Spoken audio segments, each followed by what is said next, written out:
Hi everyone, welcome to today's webinar, Methods for Teaching Organic Farming and Gardening. So we are very excited to welcome an audience of around 200 educators and others from around the U.S. today. So in the presentation today we'll be hearing from Christophe Bernau, an educator at the Center for Agroecology and Sustainable Food Systems, which we refer to as CASPS, and is located at the University of California, Santa Cruz. My name is Jan Perez. I'm a specialist in research and education at CASPS. We're also here with Jesse Beckett-Parr and Megan Donovan from California Certified Organic Farmers, referred to as CCOF, and they'll be managing the technical aspects of the webinar today. So this webinar is brought to you by CASPS and CCOF, and it is also funded by Western SARE. So how this webinar will work: today's session will last for an hour, and we plan to have time for questions both during and at the end of the presentation. Before we get started, I want to review a few housekeeping items and let you know how you can participate in today's web event. If you can hear my voice, that's a very good sign. You should also be able to see the presentation at this point. If you're having any technical difficulties, please call CCOF at the following number, 831-423-2263. Again, that's 831-423-2263, and press 0 for the operator. So we're looking at an example of the GoToWebinar attendee interface, which is made up of two parts. The viewer window on the left, which allows you to see everything the presenter will share on their screen, and the control panel at the right. Within that control panel is how you can participate in today's event, so let's look at that. By clicking the orange arrow, you can open and close your control panel. From the View menu, you can also set the control panel to not go into auto hide when it's inactive if you prefer to always keep it open. The audio pane provides audio information. By default, you have joined the webinar via mic and speakers. Click Audio Setup to select your computer speaker or headset devices. If you prefer, you can join the audio via telephone by selecting Use Telephone, and the dial-in information will be displayed. You may send your questions through the question pane. Simply type in your question and click Send. Again, we'll take your questions throughout the presentation. If you need to get our attention for some reason, go ahead and use the Raising Your Hand feature. The final reminder, today's webinar is being recorded, and everyone will receive an email link to view it on your computer at a later point. So let's do a test to make sure you know where the question pane is. So please tell us where you're calling in from today and what kind of organization you work with. And we'll revisit these questions later on. Before we get started, I'll share a bit about our presenter, Christophe. So Christophe Bernau is the CASPS Farm Garden Manager. He was a member of the 1994 Apprenticeship in Ecological Horticulture class and has been a lead apprenticeship instructor since 1999. He has extensive experience in nursery management, propagation, vegetable, and specialty cut flower production. He is especially interested in high nutrition crops, grain production, the cultivation of specialty fruits, building an equitable food system, and creating a learning environment where everyone can thrive. He holds a BA in Asian History from Reed College and an MA in Equity and Social Justice in Adult Education from San Francisco State University. So with that, I'll hand this over to Christophe. Welcome, everyone. I look forward to sharing with you some of our practices and strategies that we have developed and employ at the Farm and Garden, many of which are probably things you'll be familiar with, but hopefully as you hear these pieces together, you'll see how they really work together to support a complete package for really trying to create an educational experience on farms and in gardens. We'll go through kind of the sequence of what we're going to talk about in just a moment, but I wanted to definitely say, as you look at the outline on this next image here, that if you have questions that come up in the midst of or kind of relevant to any of these subjects as we're going through, then I'd be happy to try to answer them as we go, but as Jan said, there'll be time at the end as well. And this outline basically came from feedback we got from the last webinar we did, and so really trying to build on, for those of you who are returning, building on your prior experience with us and taking things a little bit further.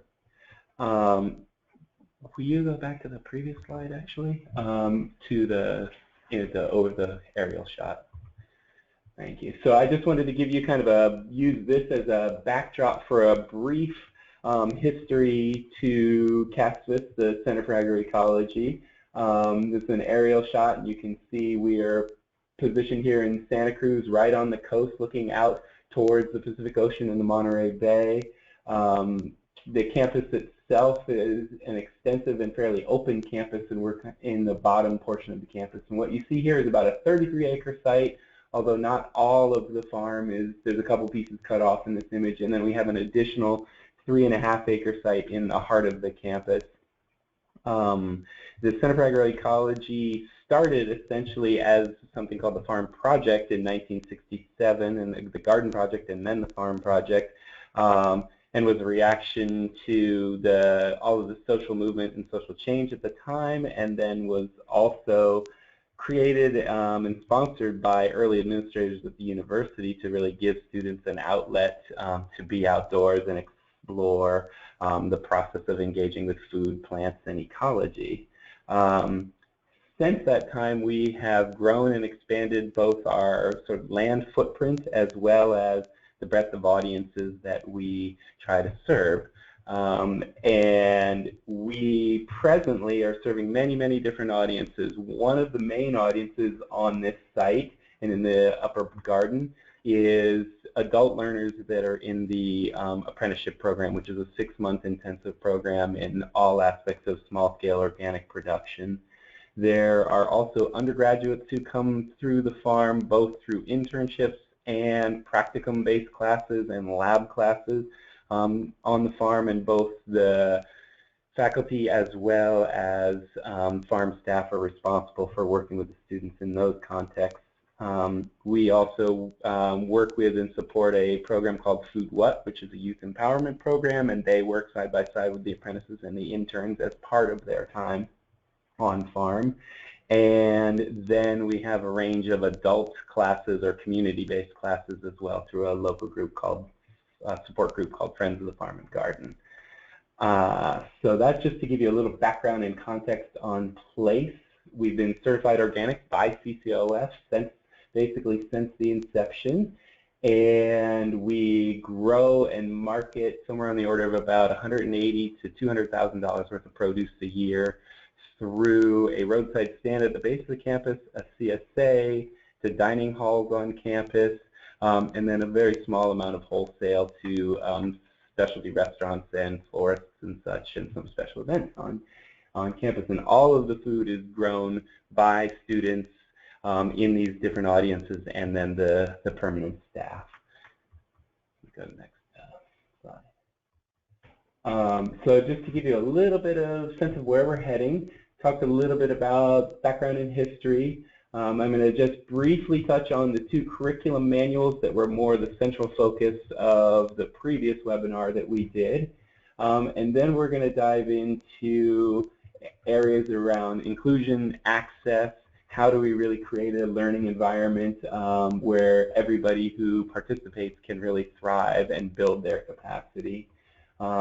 We'll talk about a range of experiential ed concepts and practices, ways in which we think about learning and creating this learning environment to build capacity. Part of it is building capacity in the short term, here and now on site, and then part of it is really this idea of setting people up to be successful and inspired lifelong learners, and then how we take this information out into the world and bring it back to our own communities and such. That's especially the transferability part. And then finally, we're going to spend a little bit of time talking about this idea of balancing production and education.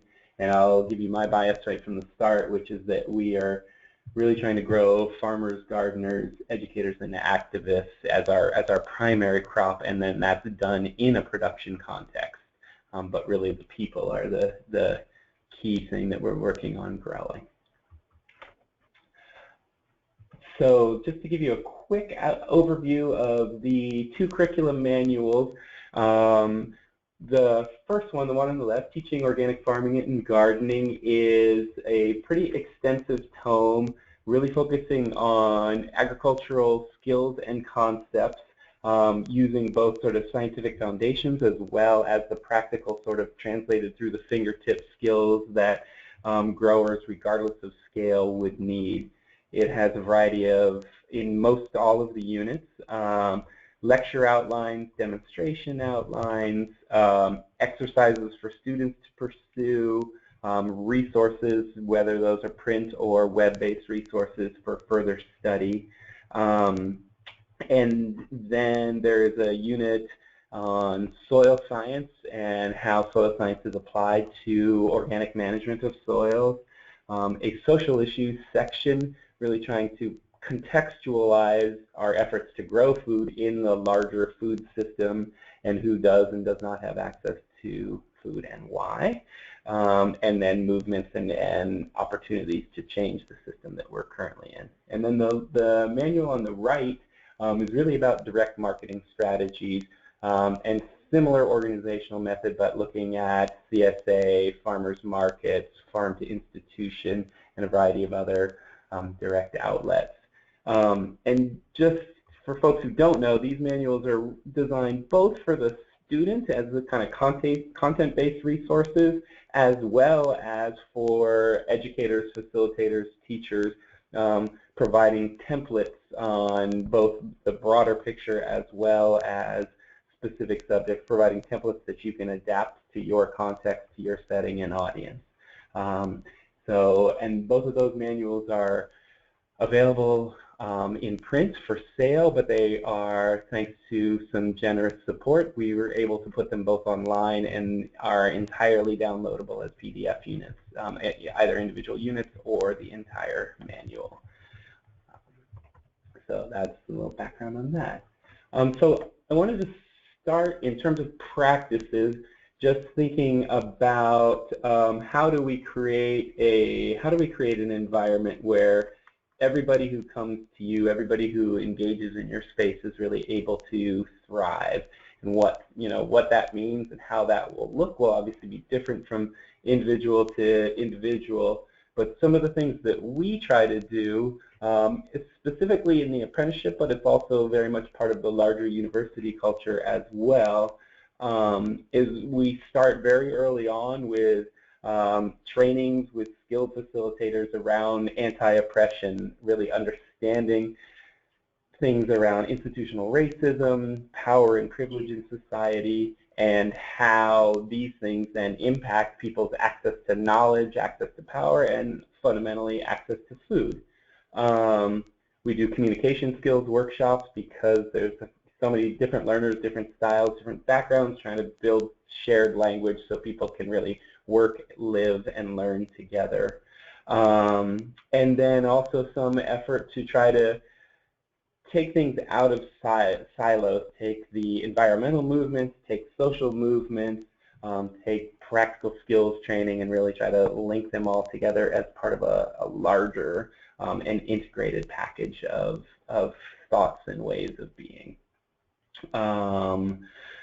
And so in this, a big part of what we do in each of our classes, and as we're going through things, we're really trying to keep bringing production practices back to, well, how does this relate to labor? How does this relate to immigration issues? How does this relate to larger economic structures? And then how you as a grower or activist may help to influence change in the future as we try to build a different food system. Some things perhaps coming out of popular education models as well, we really try to focus on and highlight multiple sources of knowledge and expertise, not that the presenter, me, or any of the other instructors, outside instructors, that we are the sole fonts of knowledge, but that really everybody who comes to the program brings knowledge, experience, background from their lives that can be shared and benefit others in the group.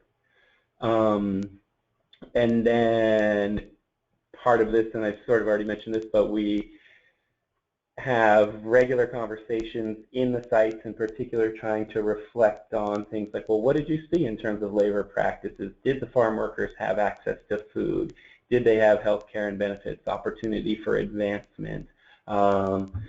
and who are the leaders, who are the workers, things that are going to help people really see kind of bigger picture structures in society and how they may be able to create different situations in their future, whether that's in a nonprofit context or a school garden context or on a production farm.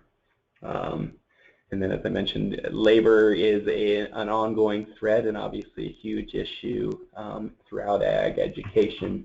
So while we're rooted and started as a practical and skills-based program, we really try to take the skills and concepts and contextualize them in our society. And I should just mention this, the image on that page there too, that's actually from a student garden on campus, but I would say that that's kind of as a starting point, something that I personally think is a welcome invitation for everybody to come, feel safe, feel like they can really be engaged in the environment that we're working in.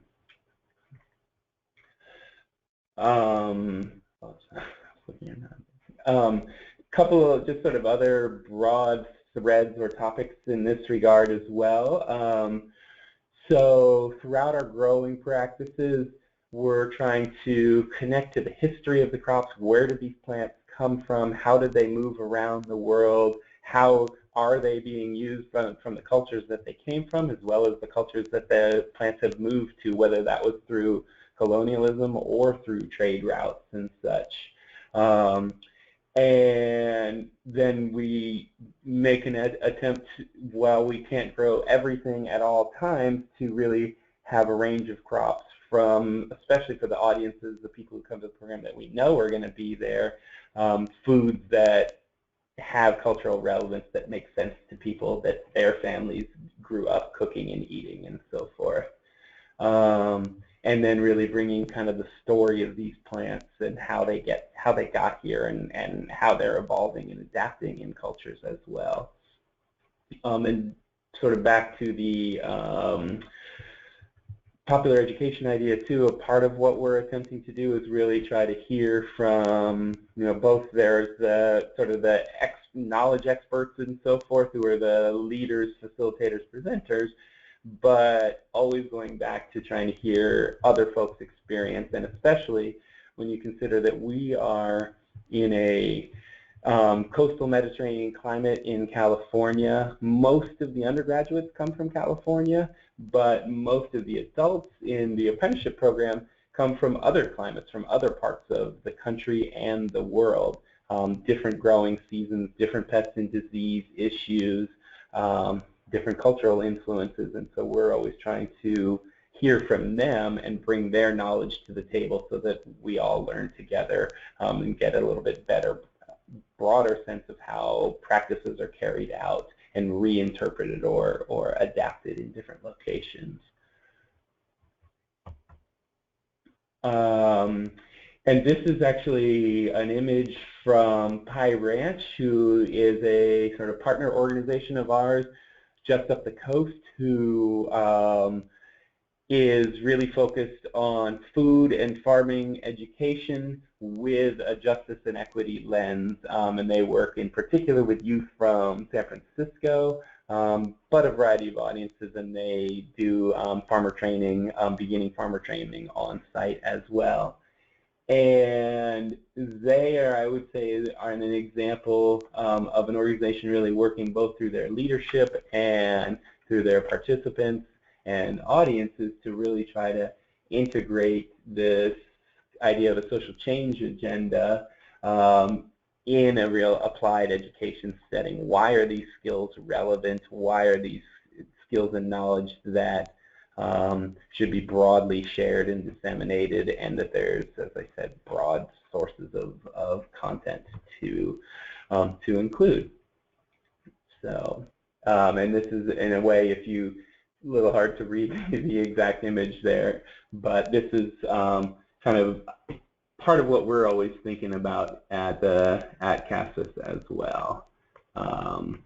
And especially if you see, so here you have farmer training, you have food education, you have partnerships with local organizations, and then kind of an organizational culture that really values anti-oppression and social and racial justice at the heart of their work, and that's certainly at the heart of our mission and part of what we're always trying to work towards, but it is a work in progress.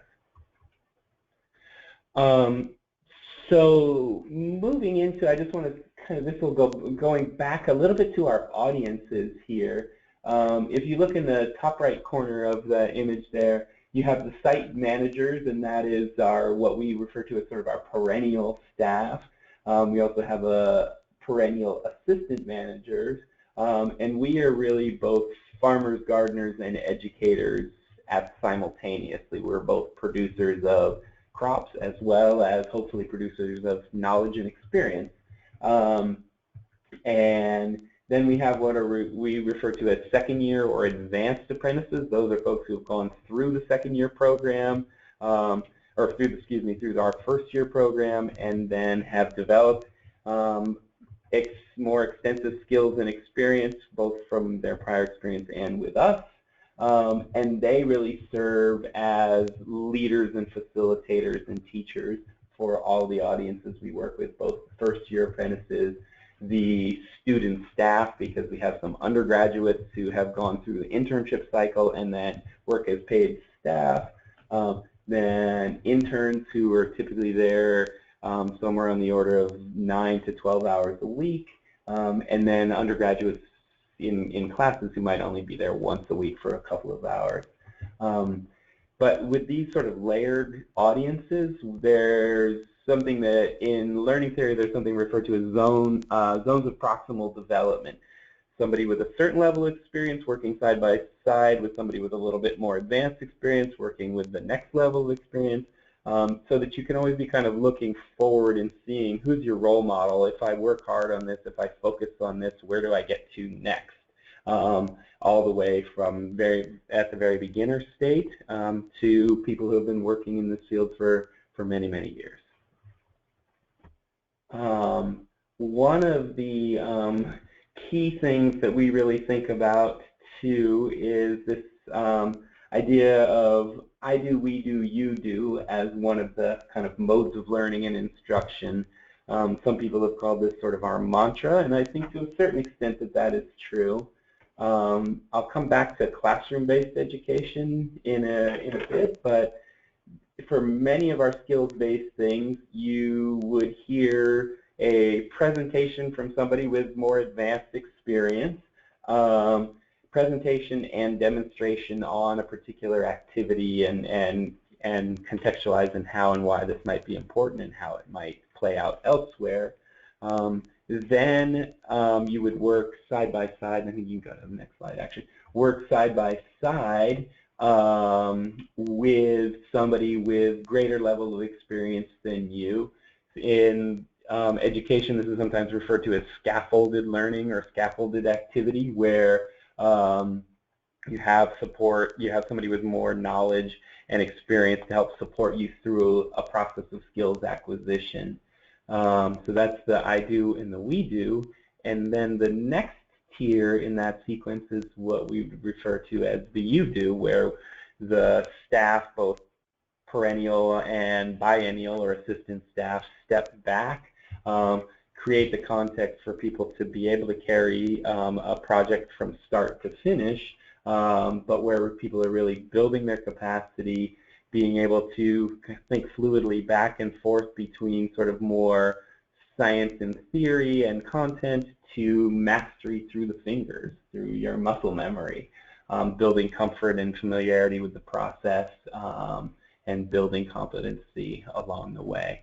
Mastery is a term, I have it in quotes there because it's a term that is a little bit of an elusive one. I've been doing this work for 20 plus years, and I don't really actually feel like a master of very much. I feel like I have a good level of experience on lots of fronts, but a master of anything, that to me at least, that's an elusive idea. But it's all about continued building of skills and capacity.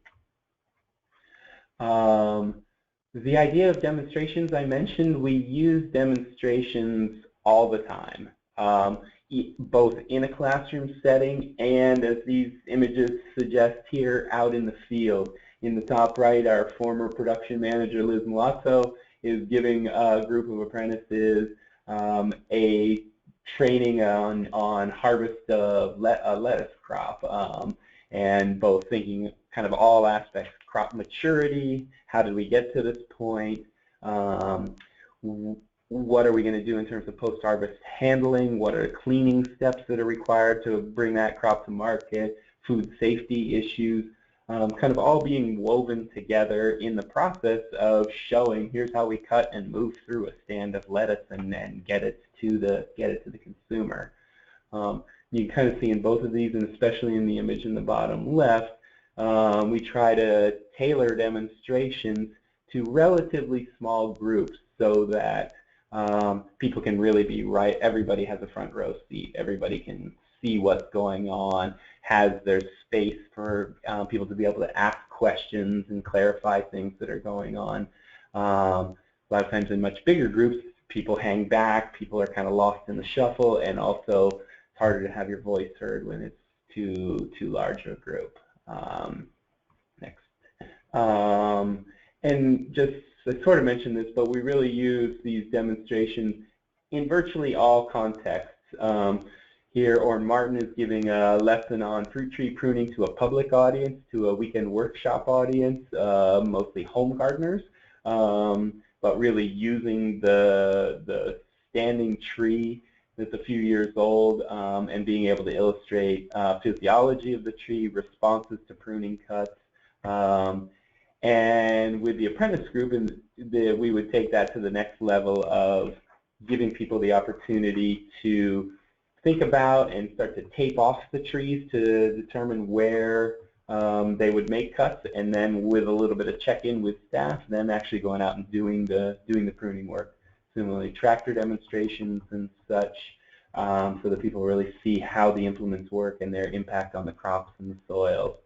And all of this is about using three-dimensional space, visual stimulation, words, actions, to integrate skills and concepts together. And it comes back to another kind of learning theory idea around sort of multiple modalities. But we very definitely find that the working in the three-dimensional realm, both seeing and watching, but then actually doing, is how how knowledge and practice is really cemented. More demos.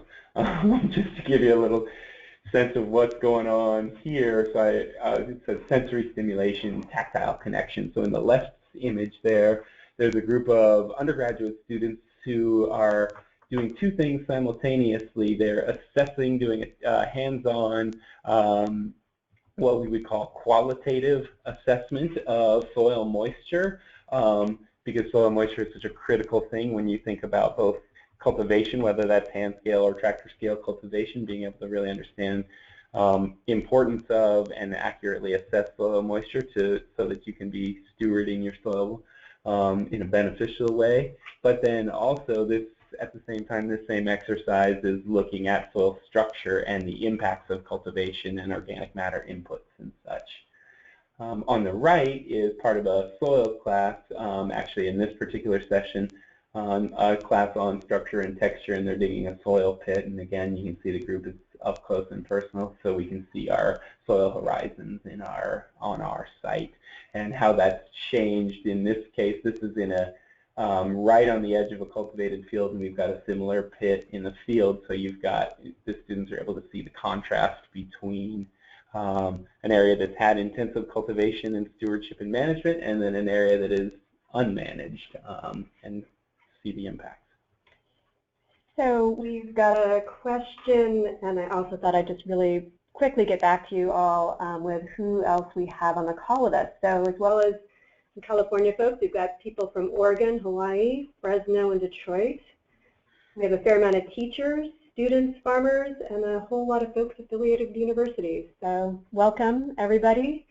And now I'll ask a quick question because it seems somewhat related to how we manage all of this at CASPAS, is how many staff, both part-time and full-time, are at CASPAS? So I'm assuming part of that, what's interesting is the, what makes the farm run, and then there's a few other of us at CASPAS that aren't related to the apprenticeship. Yeah, so task with staff overall is quite a bit larger, but in terms of kind of the applied or hands-on education, there are 4 permanent staff who work both managing the sites and then work side by side with the students, both in the gardens, greenhouses and fields, orchards, as well as lead many of our classes, though a lot of the classes are also taught by outside instructors.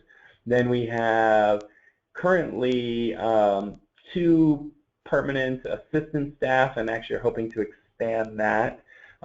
Typically we have 5 to 7 second-year apprentices who are ongoing learners, but who are a key part of the success of our operations. And then we have about 4 people who are involved on a variety of administrative levels, actually 3 full-time equivalents on a variety of administrative levels, who really do an incredible amount of work to orchestrate and create the whole program, but who don't sort of get aren't out there on a day-to-day basis working side by side with people. But without them, we couldn't do everything that we're doing with the apprentices and the undergraduates. We have normally about 39 apprentices, but then broken down into smaller groups for that 6-month training.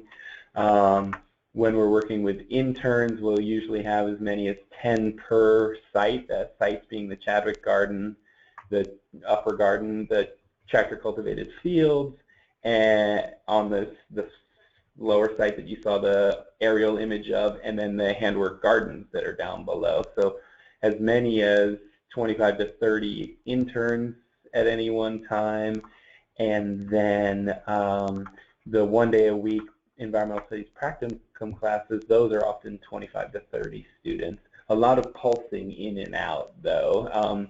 And we'll talk more about the balance of production and education. We don't actually have that many people constantly working on site, constantly engaged on site, yes, but not necessarily taking care of everything.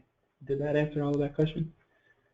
From what I can tell, but if somebody needs some clarity, please feel free to type another question in. We'd love to hear from you. So again, any other questions coming in, we'll take a pause in a few minutes. Great.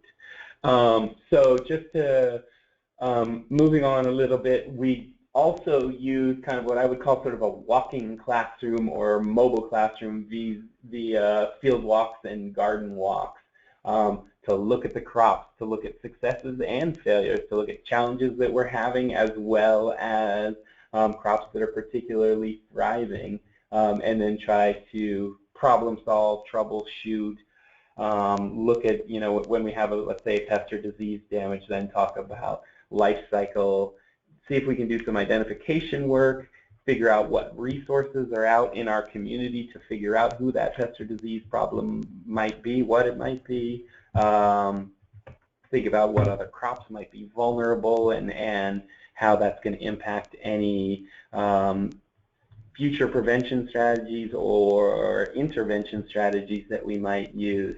But really trying to have people fully engaged in the sites and responding to people's questions and inquiries and observations in the moment is a really key part of how we kind of think of this kind of flowing or moving classroom.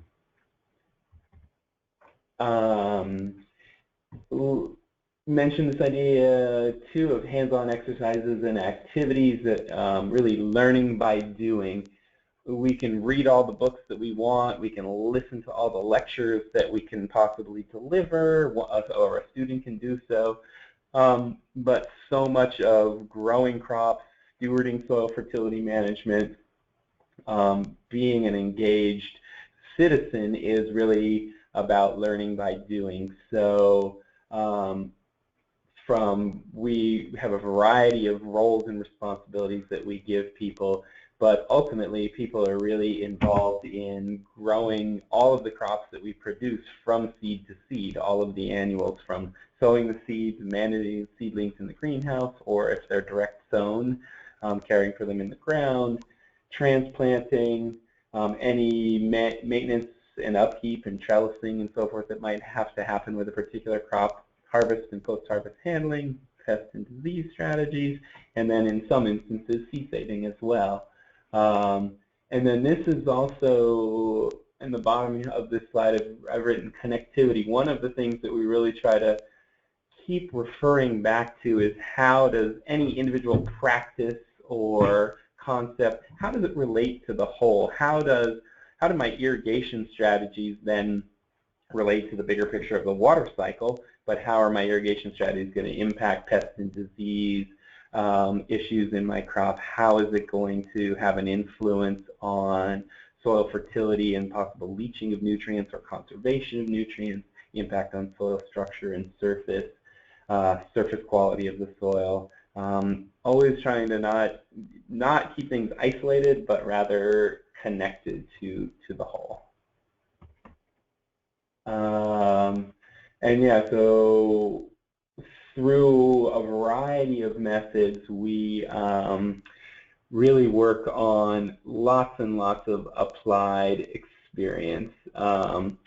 And we have opportunities on many fronts. One of the, I guess, the areas where I would say kind of responsibility and ownership come up the most is through what we sometimes call sub-rotations, where our learners, our audiences are with this same idea of I do, we do, you do, and sort of scaffolded support. Our learners are entirely responsible for irrigation, entirely responsible for the greenhouse management, venting, air circulation, temperature control, watering of the seedlings and such. They're also entirely responsible within our existing structures for marketing and distribution of our crops as well. And each of the people in the apprenticeship program has short, usually 4-week stints where this is their ongoing focus, along with kind of learning and being involved in everything else. They have a more explicit focus in those particular arenas because we've found those are kind of key components for people to really be learning and focusing on. And then here's another, the value of repetition. So so much farming and gardening involves a tremendous amount of repetition, and I think it's very common amongst learners to feel like, oh, okay, I've sown these seeds or I've transplanted these plants, I did it once, I pretty much have got it now. And while certainly we feel have gotten something, the more people do things, the more they're able to refine their skill set, to build proficiency and efficiency, to deepen their understanding of what they're doing, and to make the connections that I was referring about before, and then really build these technical skills moving towards mastery. So. All right, we've got a number of questions now related to what we're talking about. Thank you so much, everybody. Glad you're sending them in. The first one I have here is, what connections does CASIS make with formal coursework? That's a great question, and there are two principal avenues where this is happening. One through environmental studies and the agroecology curriculum. Faculty are responsible for lecture and the laboratory portion, but all of the laboratory activities take place on farm. So CASIS staff, and to a certain extent the apprentices and even undergraduate students, are responsible for planting and care and establishment of trial plots and research plots. That then in the classroom or in the lab portion of classes, people are engaged kind of on a variety of skills and concepts, kind of integrate theory and practice. That's one way. There's also course lists for 3 quarters. UC Santa Cruz is on a quarter system, so fall, winter, and spring. There are what are referred to as practicum courses that really are focused on applied skills, but with led by faculty, and the faculty are kind of principally responsible for bigger picture and contextualization, and then the farm staff is responsible for the sort of how do those skills and concepts play out on a field scale, on a garden scale. And those are the main academic connections. There are many other classes on campus that use the farm on a more kind of casual or informal basis. Entomology classes, disease and pathology classes come and gather samples. We're regularly hosting insect collection and so forth. Right now I have some people studying cucumber mosaic virus, and unfortunately we have some cucumber mosaic virus that they're sampling from.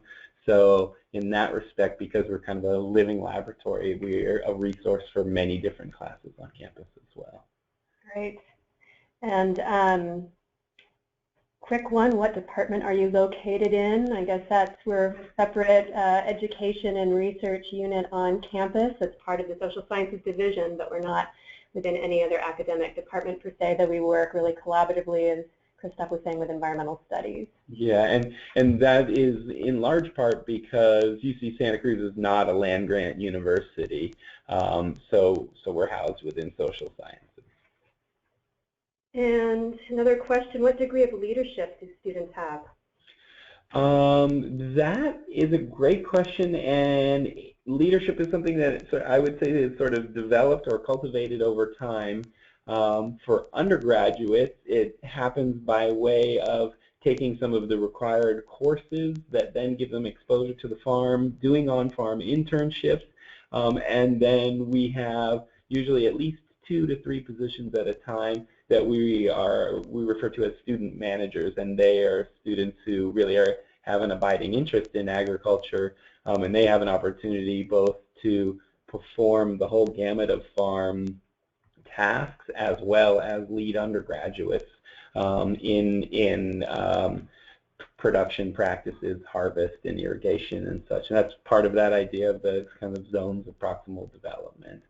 And then for the apprentices, similarly, everybody is deliberately rotated through leadership responsibilities as essentially as crew leaders for irrigation, for greenhouse management, and especially for the marketing for harvesting and distribution of all of our crops. Great.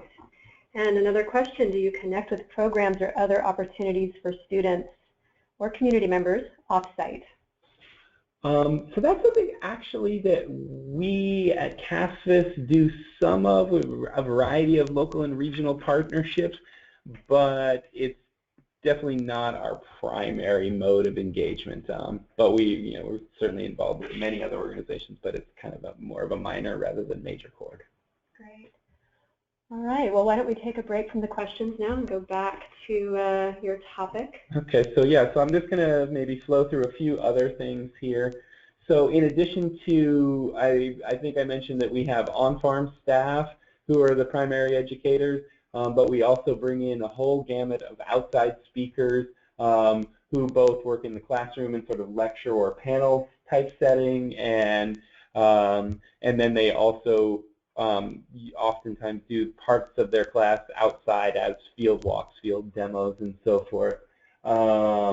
And this takes kind of your more traditional or didactic mode in many instances, but very often people are using a variety of modalities, whether that's demonstration or dialogue or whatnot in the classroom setting as well. We also do a lot of field trips, and this top picture is actually at a trip at an equipment yard, at a sales yard, but we go to working farms, to nonprofit farms, education and school garden programs, both in the Monterey Bay area as well as the San Francisco Bay area, and then we help the apprentices self-organize to go to field trips further afield on the weekends and so forth. And that's a great way for people to see skills and concepts that we've talked about and how they play out elsewhere, and how in some cases they're similar, in some cases they're very different. And I mentioned this idea of kind of bringing this three-dimensional classroom. So even in the classroom, bringing in plant material, even if we make a big mess in the classroom, giving hands-on things for people to do. And this on the left is a simple example of people labeling boxes for wholesale distribution. In this case, this image is something that was up on a chalkboard in one of our outdoor classrooms, and then we had dug up plant samples with all of these different root types and so forth that people could pass around and see. So you get that, so that the language, there's so much in agriculture that's about learning a whole new language.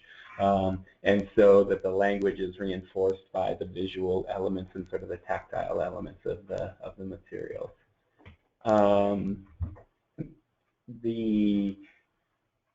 I mentioned a number of these things already, but we certainly people have a tremendous amount of opportunity to work independently. Very often they're also working in small groups and really have to collaborate and coordinate and think about how to get things done. They do some things such as group projects, like a crop planting exercise, for example, where small teams of people put together a crop plan for marketing and distribution as a stepping stone to building their own crop plans in the future. Ultimately, though, we found the more opportunity that we can create for responsibility and ownership, whether that's being the people in charge of sub-rotations, watering greenhouses and crops, or whether that's teaching their peers, those are the opportunities where knowledge and experience is really cemented and grows. Just a few other things I want to mention or go back to as well. It's difficult in a production setting to really slow down, and yet that's a big part of what we're doing all the time. And one of the ways that we perhaps slow down the most, but then really help people solidify knowledge, is through observation and reflective exercises where we send people out to look for and seek things with sort of open-ended questions. And similarly through journal prompts, asking people open-ended questions about prior experience, current experience, new knowledge, how, what they're seeing happening around them, and what are the influences, for example, that say maybe facilitated the germination of this particular crop or the lack of germination, so that people can think about how would I need to do things differently in the future. And I mentioned this idea, this drawing connections. That just really, I think, is pivotal for everything that we do, is not isolating ideas, but bringing them, how they relate to the whole. And then we have been working also more recently on this kind of latter idea of management templates that relate to one crop that you could take elsewhere. So for example, pests and diseases that affect the brassica family. And so what are life cycles? What are seasons and environmental conditions that promote pest issues? What are crop susceptibility? And then what are prevention and reaction strategies? And if you have that template to think about the brassicas, then that same idea can be used to think about the solanums or think about any other crop that you might be growing. And then that knowledge, people can really tailor it to their place, because as I said before, where they're not all coming from Central Coast California, they're coming from all over the world. A few more questions here. So I think we talked about this briefly, but probably should just reiterate how many new students CASAS has per year. There are 39 apprentices in the 6-month training program, usually about 7 second-year apprentices who stay after finishing the 6-month program, stay for an additional year. And then undergraduates, the numbers vary a little bit from time to time, exact time of year, but somewhere on the order of 20 to 35, 40 interns who are there either for 2-unit or 5-unit internships, which means they're there for 6 or 12 hours a week. And then the practicum classes are usually somewhere between 25 and 30 students per week, or per quarter, and there's only one at a time, and they're usually actually on-site engaged in hands-on learning about 2 hours a week, and then they have another couple hours that's more observation, reflection oriented. Great. Next question, how do you compensate outside speakers, and how do you deal with speaker fatigue? Excellent question. So I'm not personally responsible for the compensation of outside speakers, so I can paint a partial picture there at least. Many speakers really like what we do and come and provide their knowledge and expertise for free or for very nominal fee, like their travel, their mileage, and cost to get here. In some cases, and then people working for the university, extension agents and so forth, that's part of their work already. And then in some cases, we bring in outside speakers who are working, say, for nonprofit organizations who really depend on the outside speaker fees that their staff can provide or can generate. So we are paying as little as nothing to $50 to $75 in some instances, all the way up to $500 for a day-long session. In my experience, the amount we pay is not directly correlated. We don't value the people's experience based on that, but it's more what they need to be able to do the work for us. And then as far as speaker fatigue goes, that's a challenging one. We're always trying to find new and different people because people do get worn out, but we try to really make it attractive for them to come by providing fruits and vegetables, flowers, and things that are going to make them want to come back. And usually our audience, you know, seeing the motivation and inspiration of our audience is a good draw to keep people coming back as well. Great, thank you. Well, let's go back to you for a little bit, and we'll hold a few more questions. Okay, yeah. So just kind of one last point here, one or two last points. There's a bunch of many other things that in an hour we can't really cover, but I just wanted to point a couple things out on here. We're always trying to bring lightness, humor, the breaking of bread or sharing of food in the process. It's a great conversation starter. It's a great way to kind of ease tensions and so forth and really connect people to the work that they're doing. And really trying to encourage people to go back and reflect on their actions and their activities and see that I did this, what happened, what do I think about that, and how might I do something different in the future. Very often we respond to questions that people ask us with more questions to help them think through the process, because they're not always going to be in an environment where there's a quote-unquote teacher or expert right there. Similarly, I have here, it depends in quotes, because so rare is there just such a clear cut and dry answer. Or even if there is a clear cut and dry answer, is the sky blue? Yes, it's blue, but what are the influences that are making it blue? Really trying to get people to see the sort of the spectrum of things that might influence the response to their question. And then, yeah, I mentioned this idea of open-ended questions and then peer-to-peer learning. We really are trying to blend the idea of theory, practice, and together in this concept of praxis as well. And one thing that we are working on and that Jan has really been helping us with is measuring success. How do we understand what's working and what's not working? So going to our students and trying to assess their skills development, their competency development, so then we can refine our practices. And all of this then ties back to this idea of this is a lifelong learning journey. One can't become an expert in 6 months, but hopefully one can learn what questions to ask, what resources that are out there, build a foundation of knowledge that you're going to keep building upon as long as you're paying attention and thinking about it. Well, I think before we dive into this part, we've got probably about 5 minutes left, so maybe we can just go with our questions at this time. Yeah, and well, I just want to, this is, I think, a key topic for many folks, and ultimately for us, the way we view this is that growing crops is the context for growing people's skill and capacity. And I'll leave that at that so we can get to a few questions. We can do that in our next webinar. So a few more questions, tips on how to not micromanage when students are owning something like irrigation. Oh, well. And it's just about to go awry.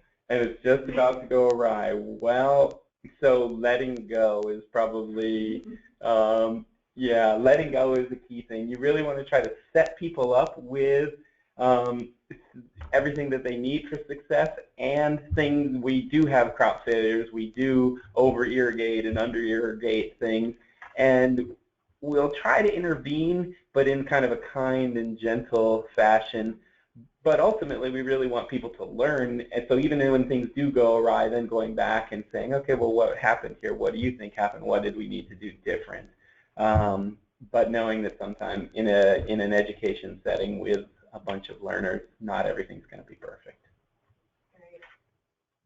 And what are the typical backgrounds in terms of farming experience for your first-year apprentices? And then the adjunct question is, would a PhD chemist be a competitive applicant? So typical backgrounds are really broad-ranging, and I know we don't have much time, so I'll just say anywhere from ages, anywhere from young, early 20s to we've had a couple of folks in the last 10 years who either were or turned 70 in the program. And then quite a range of backgrounds, from some folks who've had no college or adult education experience to folks who do have PhDs in molecular biology, in education, kind of across the gamut. Ultimately, what we're, and I should say so, and then people with years of farming experience, as well as people who have done only short-term stints on farms or in school gardens and so forth. And ultimately, what we're looking for are people who really want to build their capacity and have a vision for the future of how our program can be a stepping stone forward. And in fact, a lot of people with more of an academic background, and often in academic setting, practical skills are underrepresented, underemphasized. So we've actually had a lot of people with advanced degrees who come through the program because they want to, or people who are seeking to go to grad school who want to have that broader picture before they get into the academic realm. Great. Another question, are there resources for training recent immigrants or other populations where language or cultural barriers may need to be addressed? So that's an excellent question, and unfortunately that is an issue that we as a center are lacking on. We're working on fundraising and then the development of our 2 training manuals being translated into Spanish, but that's only one of many, many languages that farmers and gardeners speak in this country. And so us individually, we are lacking, but through organizations like ATRA, there's a fair amount of information out there. Co-op Extension, for example, in the Central Valley here in California, they work with a very, very large Hmong population, and yeah, that's an area that I actually think we need to learn more about, but we're lacking. I think there's a couple, beginning farmer and rancher projects that may have some information available. There's one that started a year or 2 ago that's looking specifically at helping immigrant farming incubators and other groups. It's called ISED Solutions. Hugh Joseph is the leader of that. Oh, right. I don't know what they have at this point, but that would be one place to look. And another group at UC Berkeley, I don't know the name of the project right off the top of my head, but it's led by Jennifer Sauerwein. She's been working with a number of immigrant populations as well and may have some resources. So unfortunately, we have more questions and not enough time. So I will wrap it up here. And it looks like, I think we had a slide to put up there. So here's some places where you can get additional resources for both CASPAS and CCOF. We also want to let you know about some upcoming educational events. Please check out CCOF's education page for these. There's one on Go Organic, learn about organic at the Small Farm Conference, and another food safety training, March 29th in Fresno. So we'll post a copy of today's session on our website, and we will email you a link to it in a few days. So I'll also be sending out an email to you today with a link for a survey. This is our second webinar, and we really appreciate your feedback. We'd also like to know what you want to see more of from us. So please look for that email. It will be from me, Jan Perez. And we hope you have a great afternoon. Thank you so much for joining us.